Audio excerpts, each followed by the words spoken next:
Hello বন্ধুরা, আপনাদের সকলকে স্বাগত জানাই আমার চ্যানেলে। আশা করি আপনারা সকলে ভালো আছেন।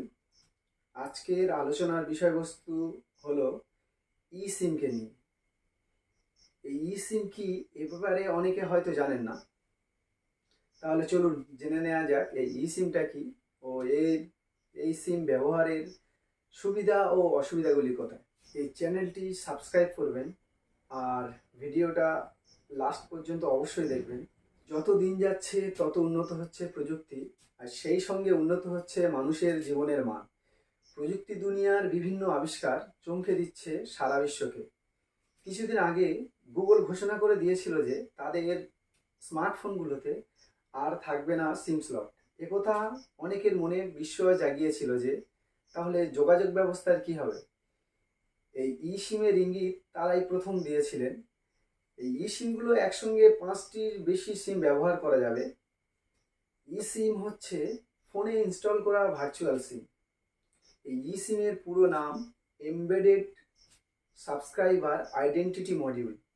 এই ই সিমগুলো ফিজিক্যাল সিম কার্ডের মতো নয়। আপনি একটি সিম কার্ড কিনলে কলিং, মেসেজিং সহ সব কাজ করতে পারবেন, তবে এটিকে আপনার স্মার্টফোনে লাগিয়ে রাখতে হবে না। এটি টেলিকম কোম্পানির সাহায্যে ওভার দ্য এয়ার সক্রিয় থাকে।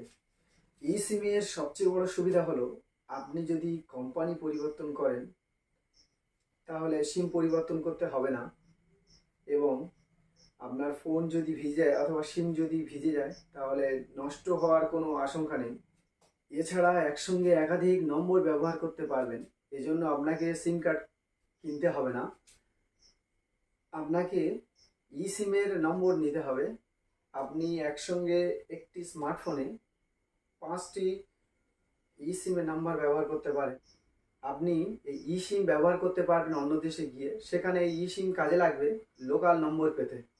এরই মধ্যে আইফোন এই ই সিমের সুবিধা দিচ্ছে। পরবর্তীকালে গুগল, মোটরোলা ও স্যামসাং প্রভৃতি স্মার্টফোনগুলোতেও এই ই সিমের সুবিধা পাওয়া যাবে। এই সিম ব্যবহারের সুবিধার পাশাপাশি কিছু অসুবিধাও আছে। যেমন আপনি অনেকগুলো নম্বর ব্যবহার করলেও একটিতে কল করলে অন্যগুলি বন্ধ দেখাবে। এছাড়া আপনি চাইলে এই সিম এক ফোন থেকে অন্য ফোনে স্থানান্তর করতে পারবেন না। যেমন ধরুন আপনার স্মার্টফোন নষ্ট হয়ে গেছে অথবা আপনি নতুন কোনো স্মার্টফোন কিনেছেন, তাহলে এই নম্বর এক সিম থেকে অন্য সিমে স্থানান্তর করতে পারবেন না।